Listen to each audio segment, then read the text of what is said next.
Assalamualaikum warahmatullahi wabarakatuh. Perkenalkan, nama saya Rina Mustika Dwi Listiani. Saya dari Prodi Pendidikan Bahasa dan Sastra Indonesia dengan NIM 203020202021. Di sini saya akan membahas kata tunggal dan ganda dalam bahasa Arab untuk memenuhi tugas bahasa Arab saya. Oke, kita mulai ke dalam materi. Kita masih tentang ciri khas karakter bahasa Arab selain jenis kelamin kata, termasuk yang kita pahami di awal. Kita belajar tata bahasa Arab adalah tentang jumlah kata. Nah, kenapa demikian? Kita perlu biar nantinya kita bisa memahami atau membuat ungkapan dalam bahasa Arab dengan benar. Jumlah kata dalam bahasa Arab itu ada tunggal, dua, jamak. Di dalam bahasa Arab, dua itu belum jamak loh. Ya, bisa dikatakan jamak ketika angka 3, 4, 5, dan seterusnya. Di dalam bahasa Arab, tunggal bisa disebut dengan mufrad. Kemudian ada dua yang biasa disebut dengan tasniah. Dan jamak dimulai dari 3 dan seterusnya. Nah, bagaimana kita tahu kata itu tunggal atau jamak? Caranya bisa kita lihat dari bentuk dan makna. Kalau tunggal, maknanya satu, tidak lebih dari satu. Bentuk kata tunggal misalnya buku dengan artian kitab dalam bentuk tunggal dan makna satu buku atau sebuah buku. Contoh lagi, rumah dalam bahasa Arab bait, sebuah rumah atau satu rumah.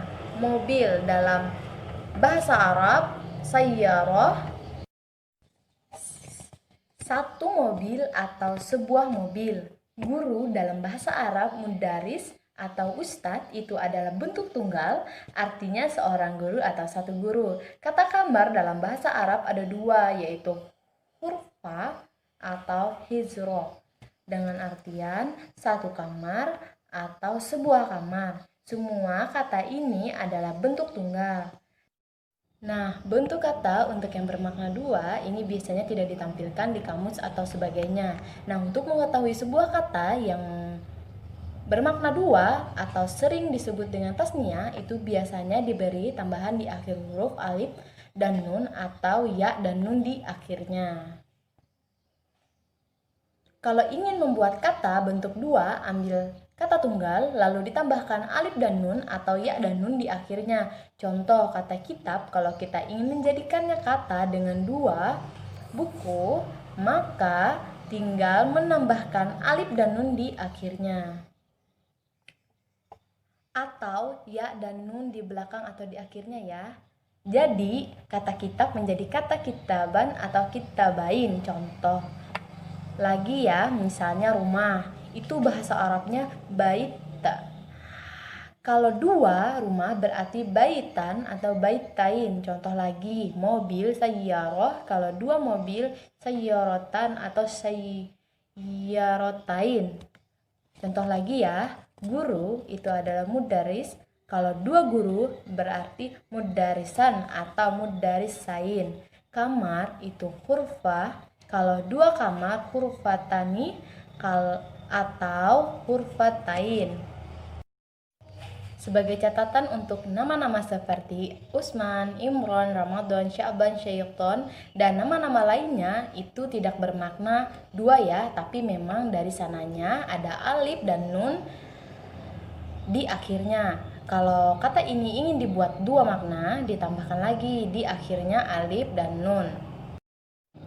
Kenapa ada opsi atau pilihan tambahan alif dan nun atau ya dan nun? Jadi singkatnya, kalau akhiran alif nun saat kata itu menjadi subjek atau predikat, kalau tidak ada subjek berarti pakai ya dan nun di akhirnya.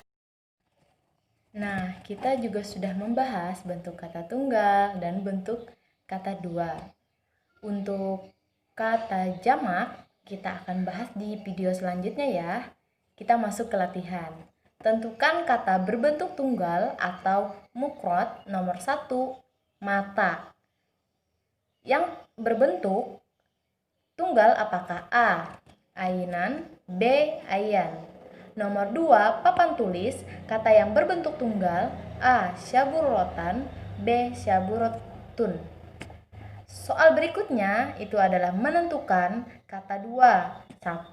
Dua buah tas apakah A. Hakibatan, B. Hakibatun. Yang nomor 2 adalah 2 teman. Apakah A. Sodikun, B. Sodik?